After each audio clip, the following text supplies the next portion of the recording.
Before you throw away that old Whirlpool refrigerator, if all of the fans are running and the compressor is not running, do these simple steps I'm going to show you in the video. I ordered this Universal 3-in-1 start kit off of Amazon for $11. It took me approximately 10 minutes to put it in. It's really simple. You can do it. Okay, what we did was we took that screw off that's right here, and there was another one in the middle, and we pulled this panel back, and then we pulled out the start capacitor that's on the compressor right here. This is the compressor.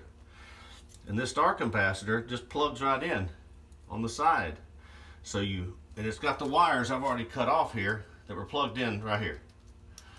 So what you do is you pull this off the compressor, unplug this, which is connected to the wires, and all the instructions are right here. They're on the back.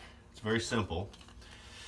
And I'm going to mount it. We're going to use electrical tape on our wire nuts. We're going to test it first. We're about to start it. And then we're going to mount this in the back, and it's really that simple.